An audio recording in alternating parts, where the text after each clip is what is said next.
Wardell Richardson, your show host for the next hour on WCEG Wood, the Hollywood of the South. We're the worldwide community empowerment group where we speak life into the community.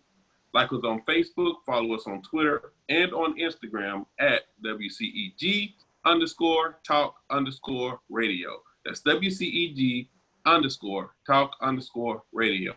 And at WCEG Network. That's WCEG Network.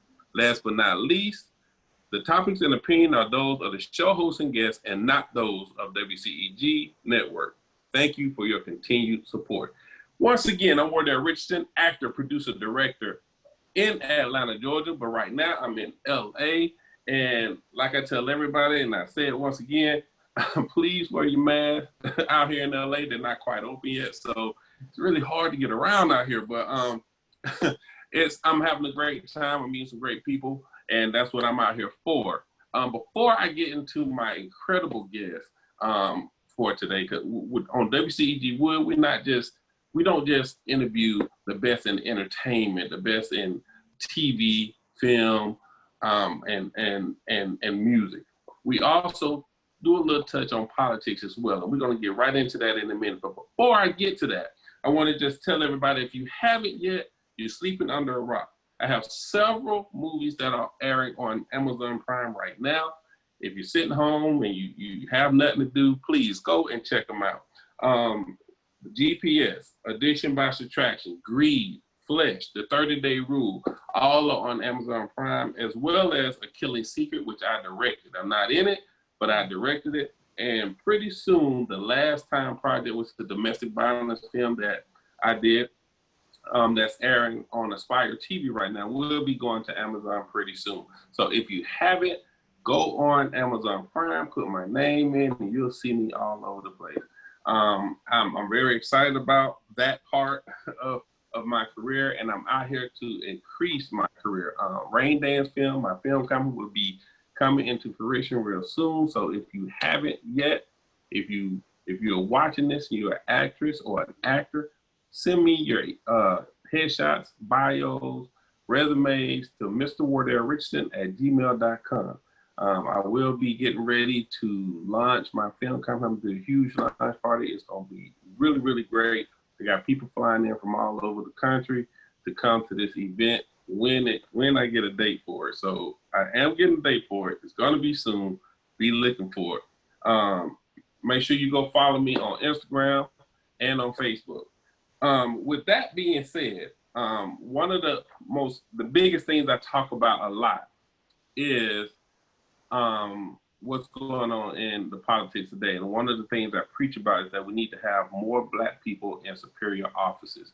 And with that being said, we have someone that her resume is insane. When I say it's insane, she's done a lot for the community, a lot for Atlanta as a whole, and she is still making her way on the ranks of the government. And with that being said, I want to give a few of her accolades on the leadership roles. She's chair of the House Study Committee of the Revitalization of Atlanta State Farmers Market, the chair of House Education Special Subcommittee on School Redesign, chair, 3-year Educate Georgia Summit, vice chair of the Human Education Subcommittee on Academic Achievement, vice chair of Medical Cannabis Working Group. That list goes on. And then notable policy achievement is authored legislation to overhaul state education funding formula. She instrumented capital infusion grant of $45 million for local governments, authored and passed legislation for video cameras in classroom for special needs students, authored and passed legislation designing March 21st as Single Parent Day in Georgia. I did not know that. I was a single parent for years. Didn't know that, but I know that now. Co-authored legislation for teacher loan forgiveness. That list goes on. And her board services consist of member of House Education Committee, member of House Education Appropriations Committee, member of House Economic Development and Tourism Committee, member of the House Small Business Development Committee, member of the House Interstate Cooperation Committee, Commissioner of the Georgia Literacy Commission, Commissioner of the Georgia Council for the Arts, Commissioner of the Georgia Education Reform Commission. This goes on and on and on. Ladies and gentlemen, without further ado, I introduce to you State Representative and U.S. Senate candidate, Valencia Stovall. Hey, Valencia. Good evening. Good evening. Thank you for this invite. I appreciate it. No problem. I'm sitting here looking at your list. Before I get into this, when I posted you on my social media, I had teachers calling in saying that you visited their school. Wow. Remember, and it was like years ago. So you've been doing your stuff for several years. And before I get into the nitty gritty of everything that you do, you are a native of Atlanta and a mother of two. Can you give us a little background of who you are and how you got to where you are today? Yes. So grew up in Southeast Atlanta. My parents had a small business that they started, and my sisters and I, of course, worked in the small business. My dad, Wardell Stovall, was very active in the community as a community activist. And when people always ask, how'd you get started in politics? Or, where did it start? It actually started with him. He was very instrumental in the community with helping many people be elected, from Mayor Maynard Jackson, who was the first African-American mayor of the city of Atlanta. Both times that he ran, Shirley Franklin, who's the first black female, first female mayor of the city of Atlanta. Many state representative, council members, county commissioners, so you kind of name it. He was involved, even on the governor's side with some of the governors, and even all the way up to Jimmy Carter with the Peanut Brigade. Oh, wow. So he's been involved, all levels of community activism, and even when it comes to politics. And even in our local community, he was chair of several community committees. And because of his work, he has a bridge that's named after him. If you're in Atlanta and you go down 7585 University Avenue exit, you will see a brown sign that says Lovett Stovall Bridge. And so that's my dad. And so with all of that, and being in business together, we also were the first African-American company to have a joint venture partnership at the Georgia Dome. So the Dome opened up in 92, of course it was built in 91. And because of policies that the city of Atlanta, Mayor Maynard Jackson's office had in place to make sure that minorities were able to get at the table and have a piece of the table, we were able to garner that partnership. And so we held that contract from 91 to 2008. And so if you ever came in the Georgia Dome during that time, we were the ones that managed all the non-food concessionaire stands. So all the merchandising stands. Wow. And y'all only did the Georgia Dome. Did y'all go over to the Mercedes-Benz, or did y'all stop at the Dome? No, we stopped at the Dome because we left in 2008. So that's before the Mercedes-Benz was built. Yes. So I moved to Clayton County in 2006. We had our small business location in Clayton County. So that was kind of what brought me to Clayton County. And even as a single parent raising a daughter and a son, my son had a learning disability, and that's what kind of catapulted me into education with studying and finding out what my rights are as a parent, and even helping other parents once I found out what the rights were. So in 2012, this particular seat as state representative came vacant. And so my dad said, "Why don't you run for office?" I said, "No, I don't want to run." I said, "My mouth's gonna get me in trouble. I know my mouth's gonna get me in trouble." He said, "Well, you're not doing anything. Go ahead and run." So we decided as a family that I would put my hat in the race, and 8 years later, here we are as state representative. So a lot of that community activist work comes from my background of being around my dad and really having a grassroots foundation and having a care for the people. Oh, wow.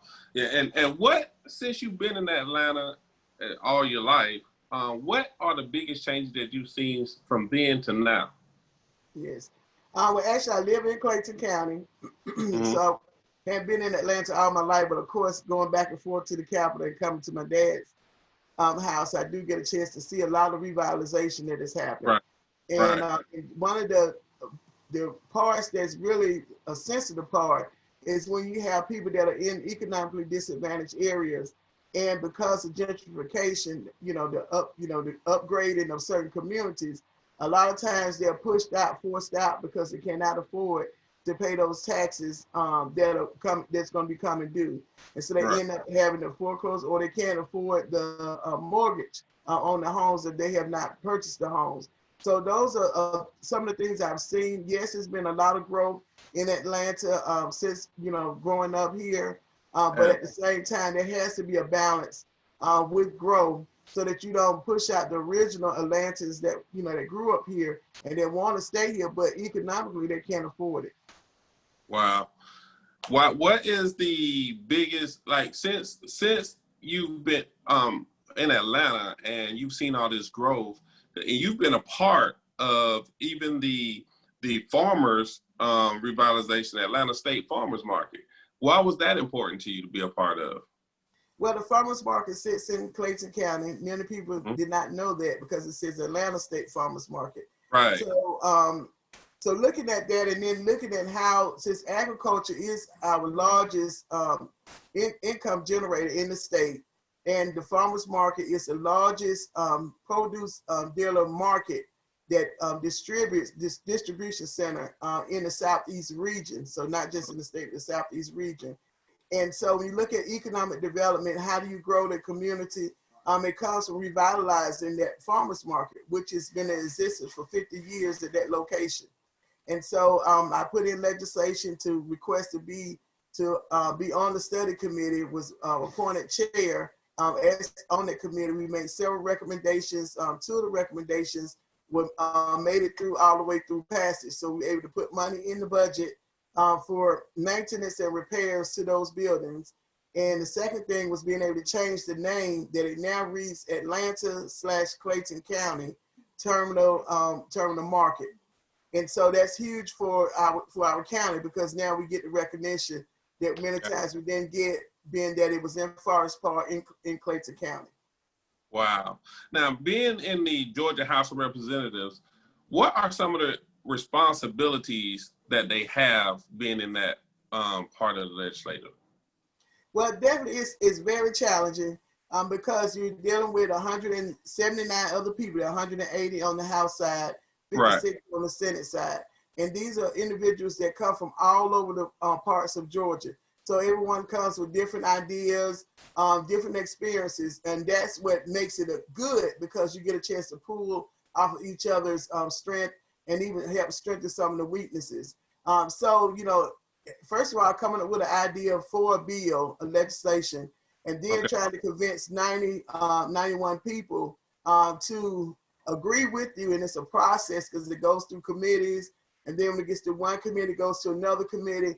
And then you have to try to get your bill on the House floor. If you're able to, and that doesn't happen very often, if you're able to get it on the House floor, like I was with my special needs legislation, the Landon Dunson Act, and also for my single parent legislation. And so then you do the whole process, starts over in the Senate. So you have to have a good working relationship with your colleagues over in the Senate, because they have to introduce the bill on the Senate side. And then after it goes through that process, then it goes to the governor's desk for him or her to sign it. And so you could have gotten it passed out of the House, gotten it passed out of the Senate, gets to the governor's office, and the governor can decide to veto it.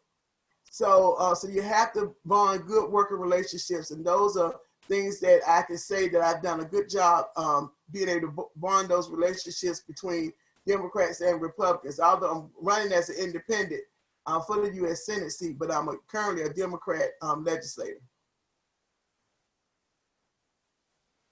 When in trying to come up with the bills to pass and those type of things, is it difficult when you have a lot of racism stuff involved, like what's going on now with the that you see all over the news, white supremacy, black injustice? Like, what could happen like that in the government? Yes, it's very challenging, but I think it goes back, not think, but I know it goes back to building relationships across the island, especially with those that you normally would not talk to or conversate with. And those are things I was able to do. When the whole thing started we were actually had gotten out of session because of COVID-19. We're only in session 40 days out of the year. So whatever decisions we're going to make, laws, we have to pass them within those 40 days. Right now, we're not in session. So no laws are being passed or anything, or bills introduced.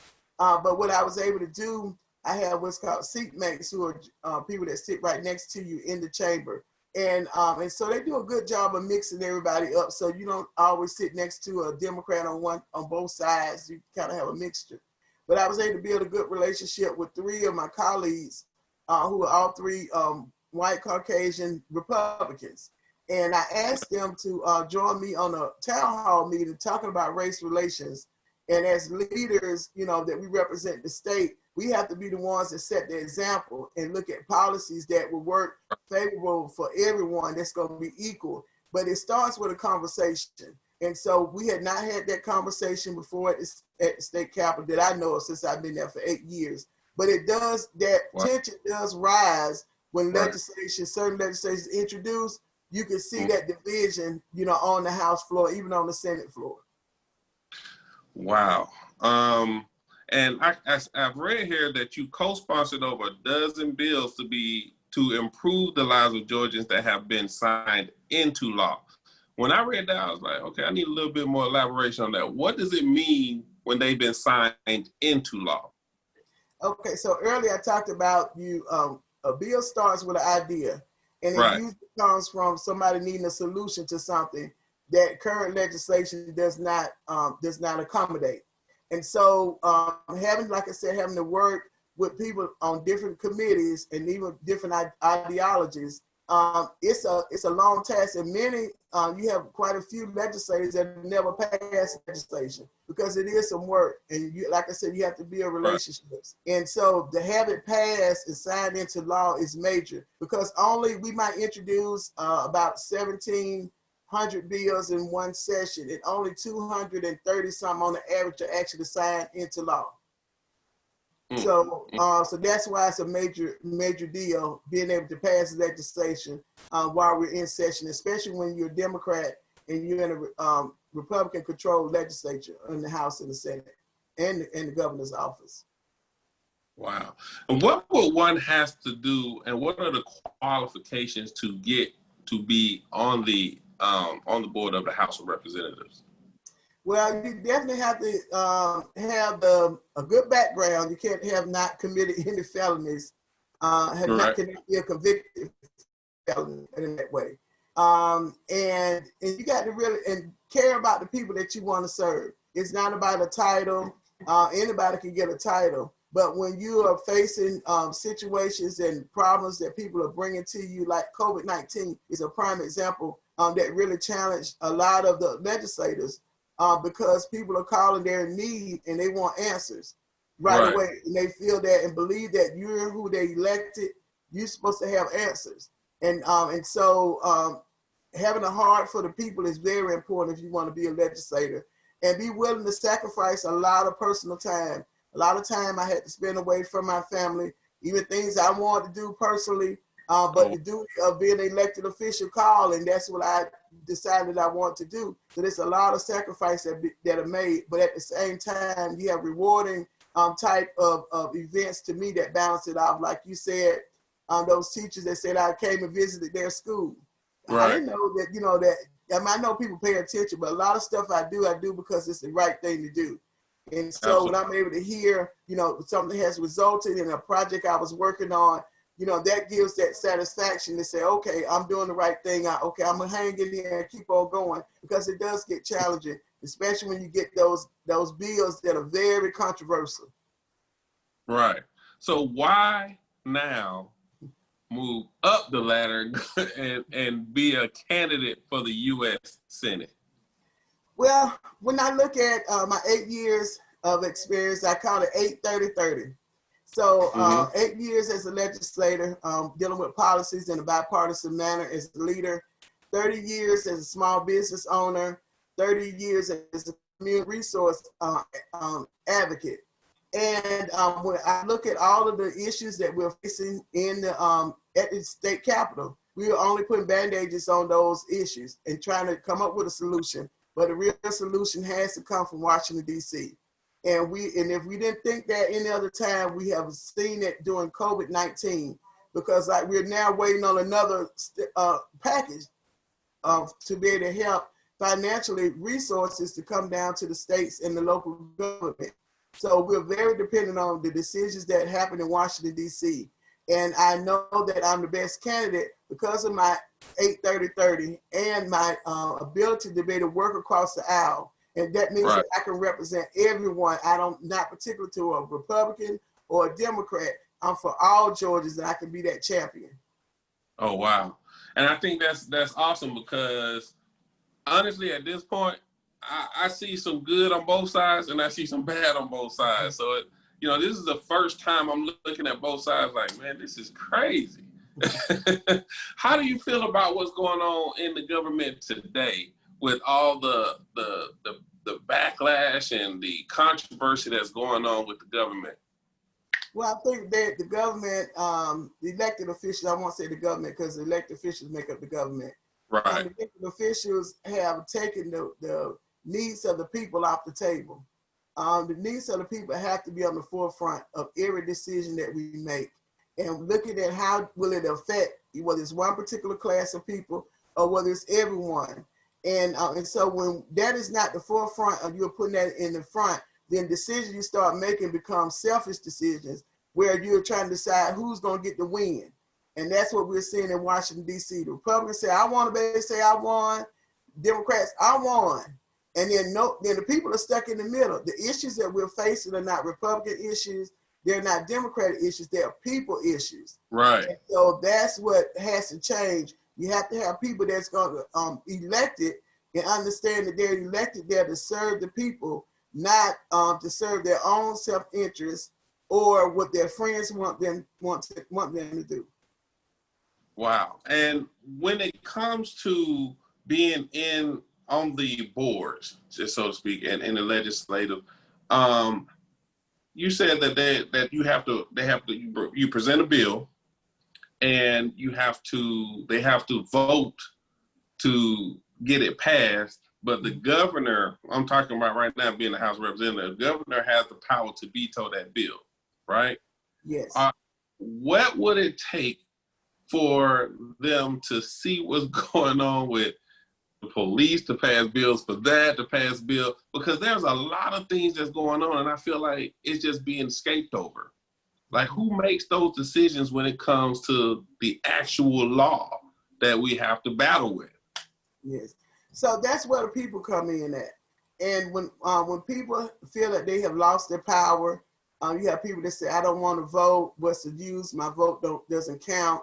Those people I really feel very sad for, because they don't understand everything that we do in this world is driven by policies and rules. And someone has to introduce the rule, someone else has to implement the rules, and then someone else has to judge to make sure that that rule is being implemented how it was originally thought of to be able to be presented. And so that's when you have your three branches of government. And so the important, all of them have equal when it comes down to power, but the people have the most say-so when it comes down to the legislative and also the executive branch, because those are the ones on the state level, we also voted our judges, but not the Supreme Court judges. We don't vote them in, they're appointed by the governor who is elected. And so it takes the voice of the people to sound up and really rally up and say, hey, this is what we want to see in our community. And if you don't do it, we're going to find someone and stand with it. We're going to find someone to put into office that's going to make sure that we are getting justice in our justice system, making sure that our education system is treating everyone fairly, that money and all the resources are allocated no matter where you live at. That's an issue here here in Georgia, even across the United States. There's unfairness in how the equity of education is delivered. That's going to make sure that small businesses like yours even with the incentives that we have here in the state, dealing with film tax credits.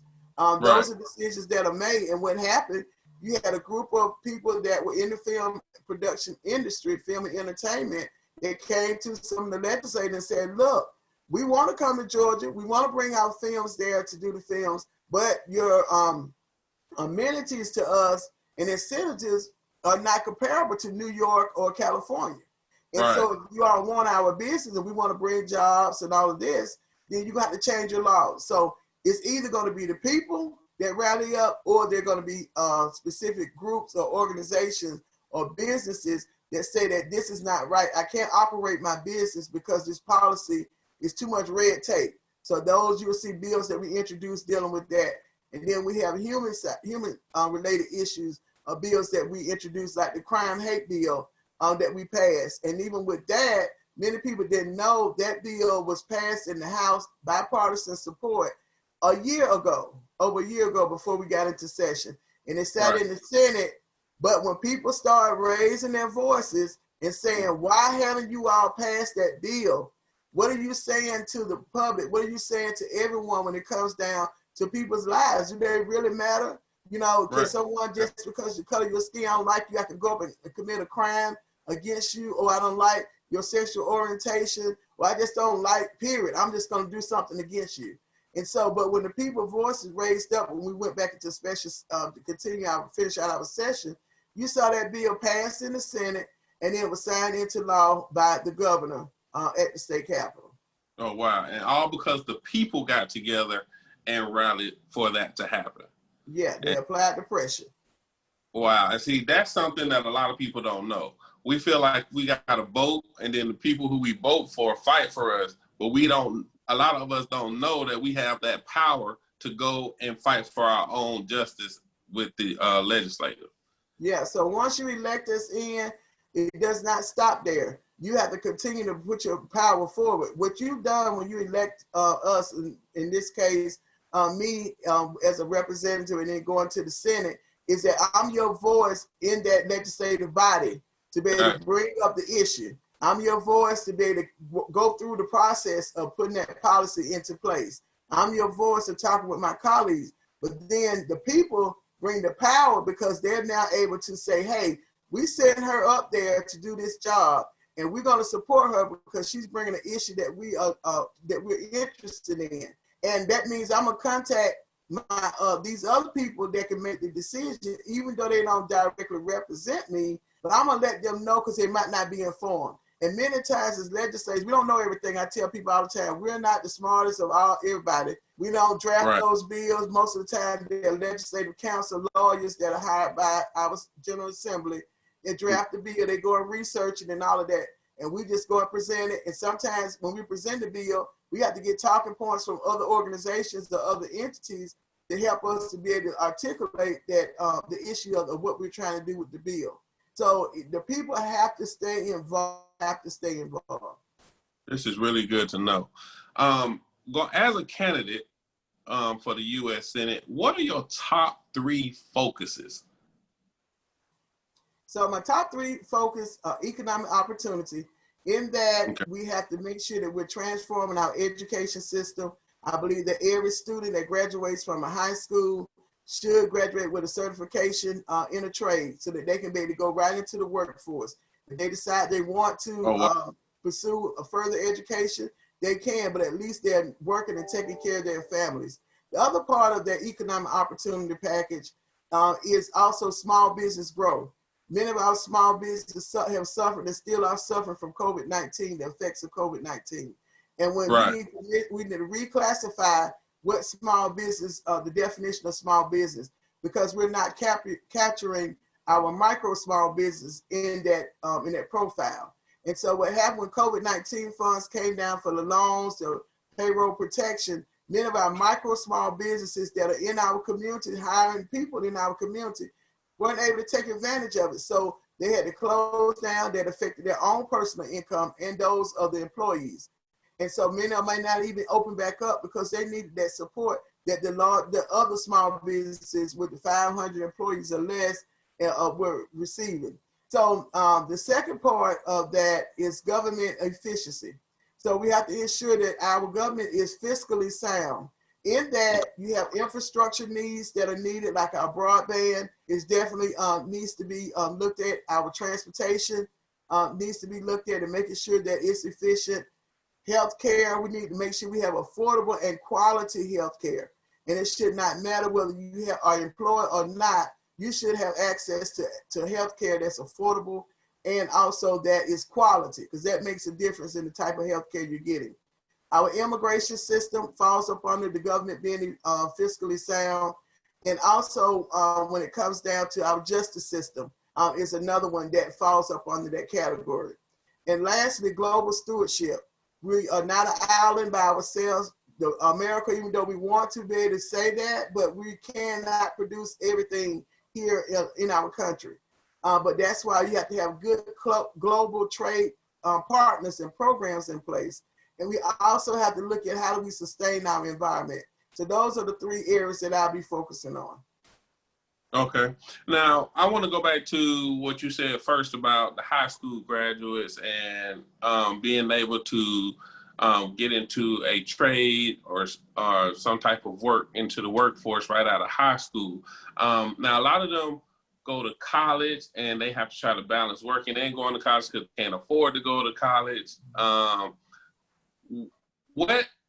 do you navigate that? How do you make that happen with such a minimal resource? Because a lot of people, when they come out of high school and they try to go into college, they already spend a lot of money just to get into college itself, and let alone trying to work. And if they decide not to go to college and they want to work, it's just as hard, even though you have a diploma. So how would you institute that with the high school students to be able to work?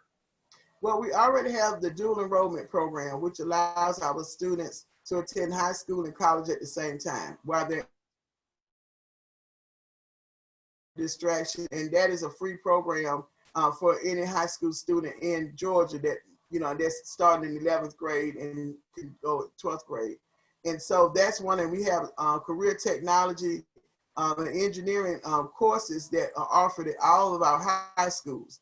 So it's all the groundwork and foundation is already there. It's just a matter of us making sure on the federal level we're bringing the resources down and supporting our state to be able to implement those programs. That means they're going to have to hire additional teachers, and these are could be people that are already in the field. And what we do is a lot of times, even with our CTAE programs, we just end up certifying them as teachers based on their experience, and they probably go through some other classes, the classroom management and all that. But as far as them knowing their field or industry, they already know it because they're already practicing in that industry. So what happens is our kids now come out when they graduate, they're already ready to go into that industry without any stopping time. And I tell you, there's one particular program in the state of Georgia that's called the Central Education Center. It's in Newnan, Georgia, and they have a German apprenticeship program. So these students are starting in the 10th grade with high school courses, technical college courses, and also going to work on site at the at the companies. And so the companies have into this program. And what happens after the 3 years of those students in that program, they graduate with a high school diploma, they graduate with an associate's degree, and they also have a certification, international certification in manufacturing that they can go anywhere. And those companies guarantee them employment upon graduating. So can you imagine an 18-year-old making about $75,000 a year, but they have all the certification because they've done it while they're in high school, so there are no distractions. So we need to expand those type of programs. We only have about 3 of them in the state, but they could be expanded even more since there's an article that says that Georgia is the #1 place to do business for the 7th year. It's on the Site magazine. So if we're the #1 place to do business, we have to have a workforce that's going to accommodate when it comes down to being the #1 place to have businesses here. And I agree with you.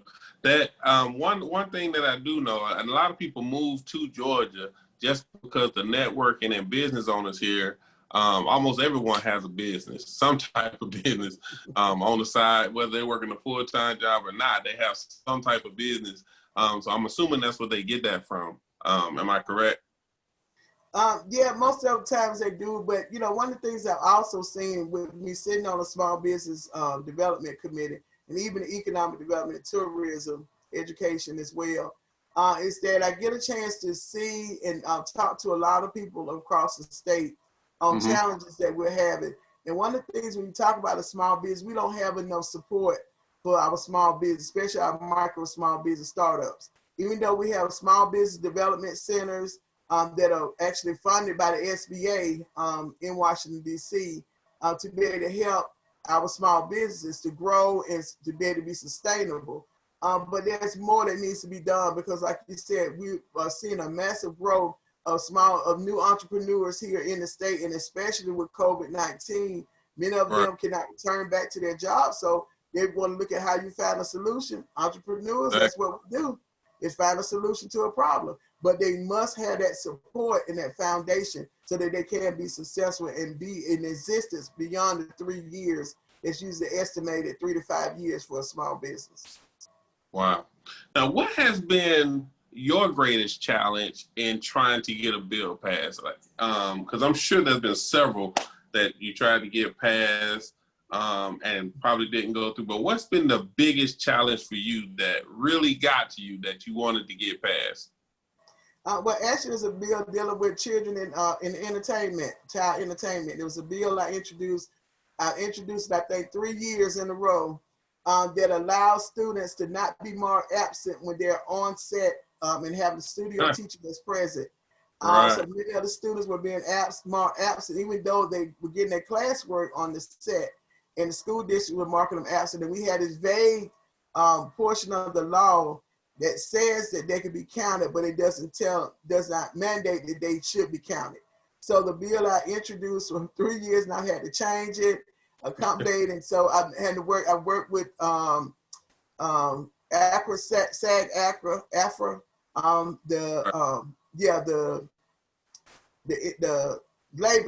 the labor one with the Screen Actors Guild. Right. I worked with them on the bill. I worked with actual parents who have kids that were either former entertainers or current in there. And I have even worked with a teacher who's a studio teacher now that helped me to be able to craft the bill. And so that means I had to work with the Department of Labor because they're the ones that actually oversee our childhood entertainers and not the education department, which was kind of strange to me. So that was very frustrating because I got the bill all the way. It was in committee. I had gotten the support of most everybody, even the committee chair. And it was one word about how many days that the students could be on the set. The set. And this one particular legislator was just dead set on, no, it needs to be 5. And I said, no, it's got to be 3. And so we were going back and forth. So of course the bill didn't get passed. He was mad. He got mad at me because I challenged him on Robert's Rule procedure that he tried to cancel out. And so he got a little embarrassed because he was the vice chair of that committee. And so they canned my bill. So that's why I said it wasn't about the children or who was going to benefit.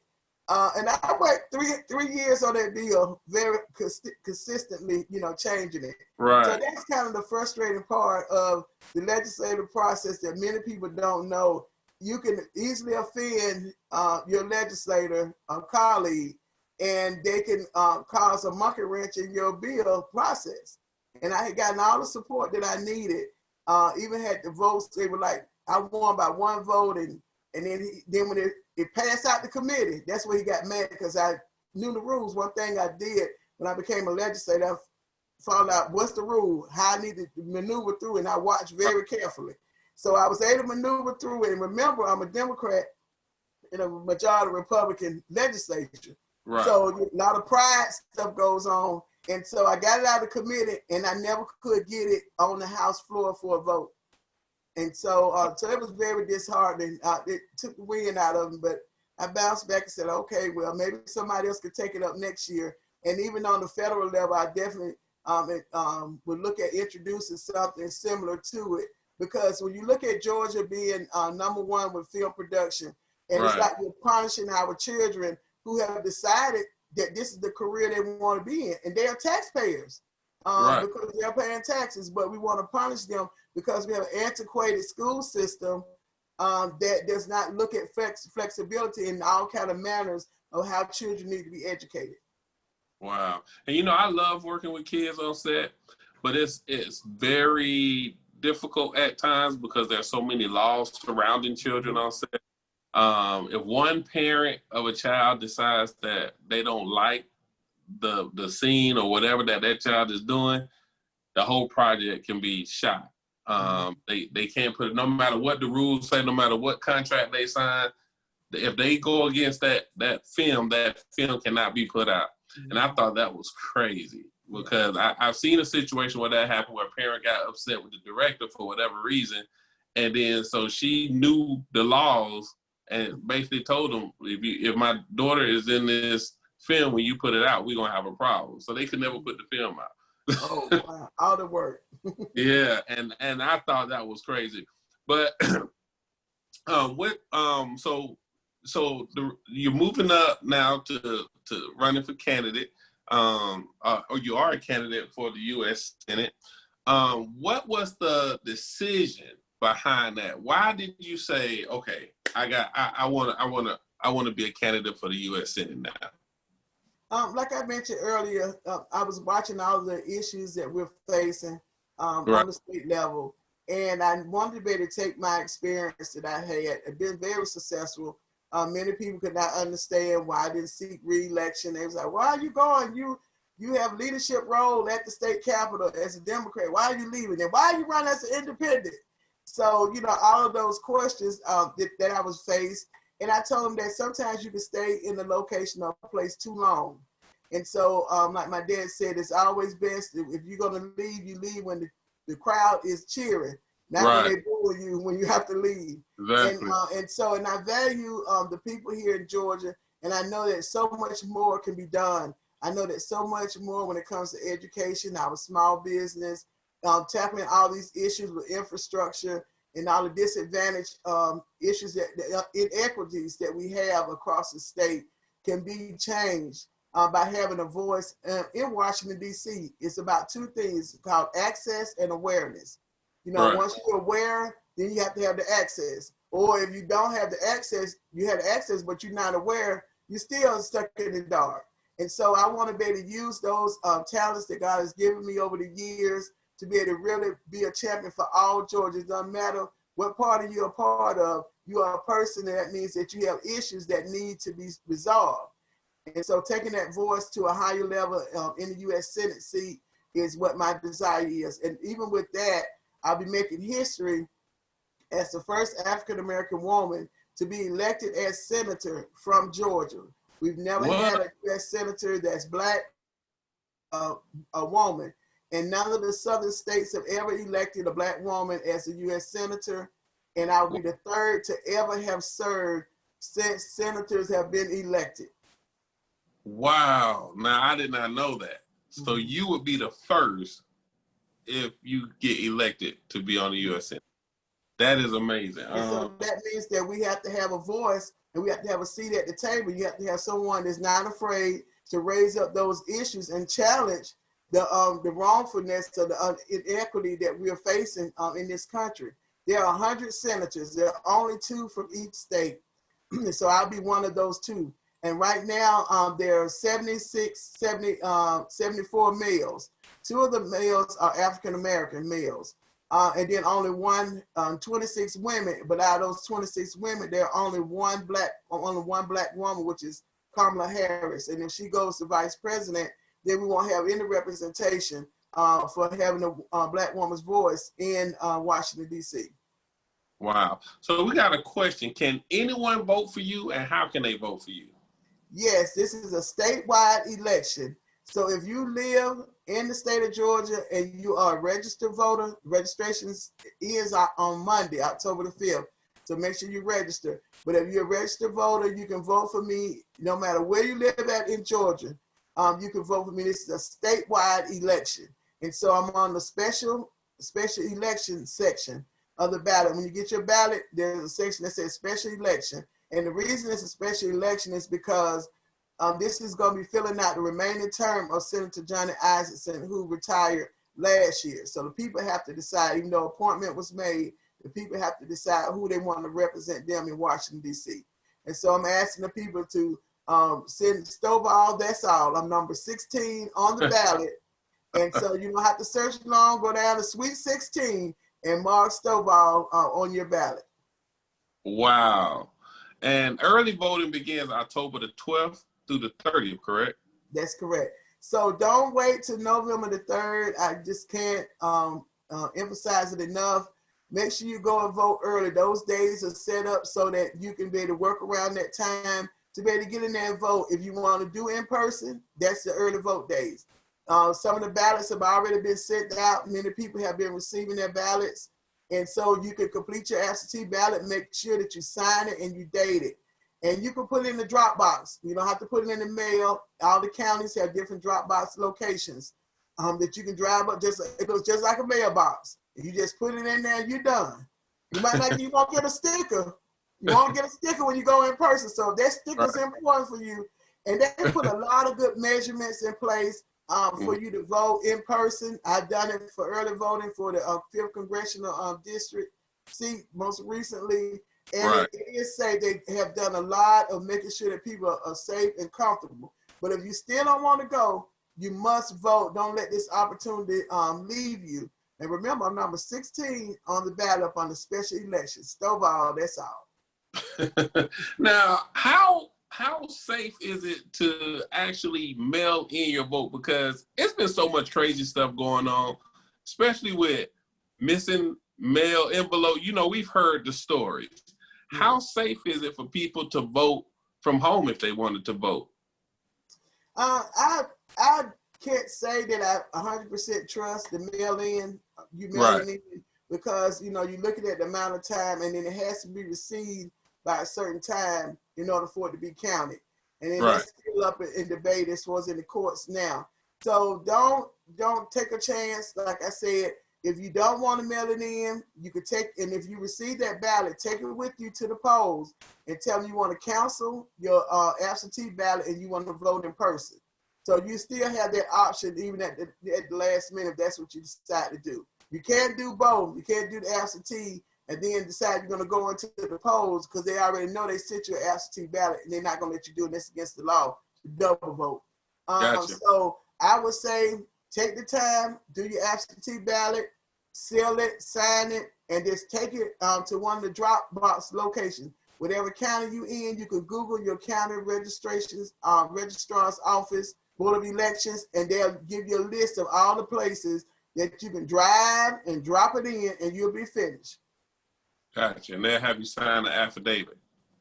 Yeah, they'll have you sign the affidavit if you go in person and take your absentee.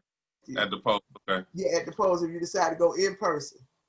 All right, now we got the responsibilities as House of Representatives. What are responsibilities for you as a U.S. Senator?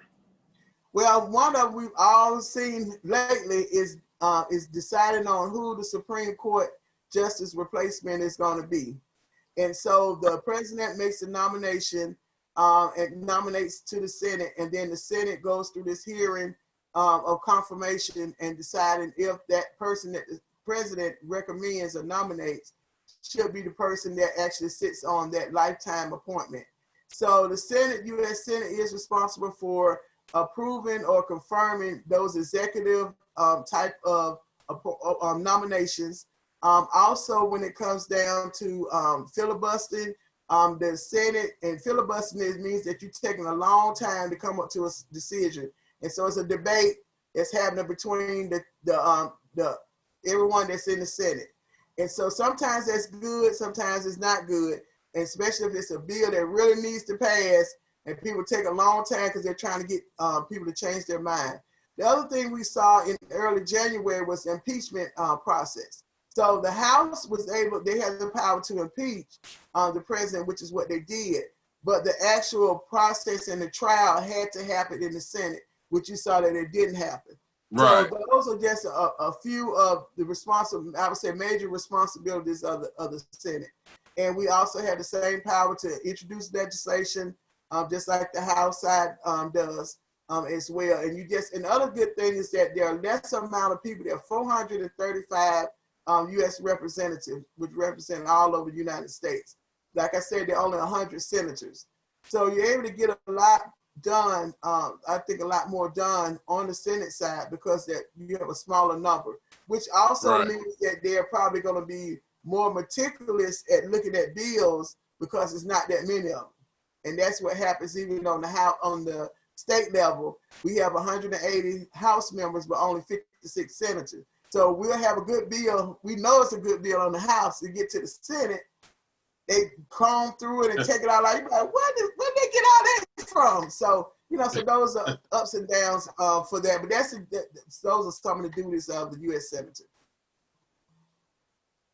Now, do you think that there need to be more Black people in the Senate as opposed to, white people? Because I've seen how the Senate, I've seen a lot of representatives of the Senate, and I don't see a lot of Black people. So how do you feel about that, and what do you think of it?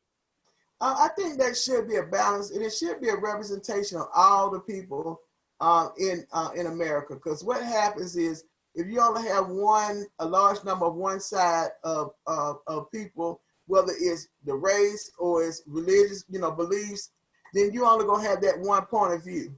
And that means that the voice and the issues that another race, like in our case, in the Black America is facing, and if you have a majority of white America, they won't understand what it is unless it's explained to them. And so to me, it's important. I don't think just voting for someone just because they are Black. You want the best candidate. You want someone that, they're Black, but what else can they bring to the table? Are they going to argue or not necessarily argue? They're going to debate and make sure the issues that we have are put on the forefront of those who are making decisions for our livelihood every day.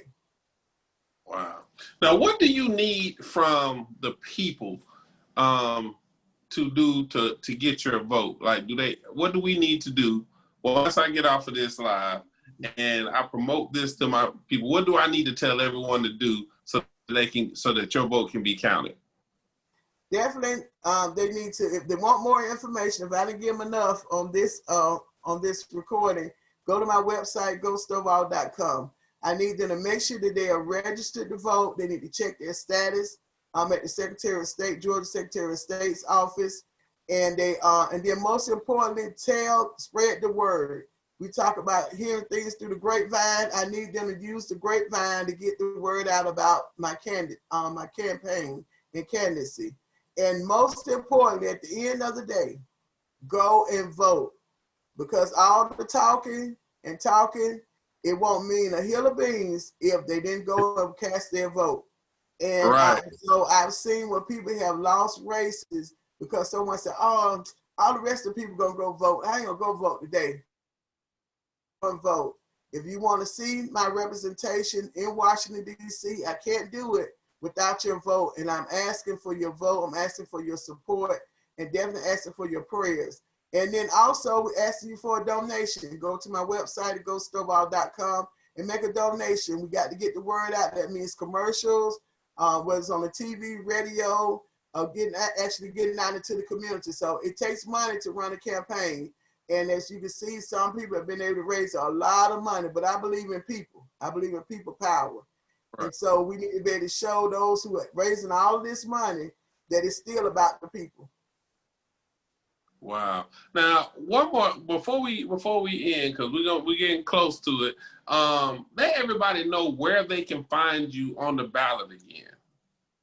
Okay. So I'm at the special election. You'll see it's kind of highlighted on your ballot. It's a special election, and I'm number 16. So you're gonna have the president, you're gonna have vice president, you're gonna have Senate, and you're only gonna see two people's name on the Senate. Then you're gonna get to special election Senate, and then you just go down to number 16, and you're gonna see Valencia Stovall, and you mark that, and you can continue on with the ballot, but make sure you stop at number 16 because I need that vote. Right. Now, how can people contact you, reach you if they need to ask more questions, anything like that? Well, the best way is going to my website at GoStovall.com. You can actually find all my social media handles. I'm on Instagram, Facebook, Twitter, and LinkedIn. So definitely every Friday I host Talking with Stovall Live. And for those who always want to know about independent candidates versus partisan candidates, that's what our topic will be tomorrow at 6 p.m. So you can go to Valencia Stovall GA on Facebook and definitely tune in. We'll be doing a live show. We have someone talking about independent. I'll also be talking about the constitutional amendments that are on our ballot. We have 3 that on the ballot. Many people don't understand that, and that's something that we passed during the in the legislature. Oh, wow. And before we go, if you want to leave a bit of advice for anybody who's listening, what would that bit of advice be? Well, it's time for us to truly work together to develop some good policies for a community and for what we live. And so the only way we can do that is you being an active voter, an active participant in the process.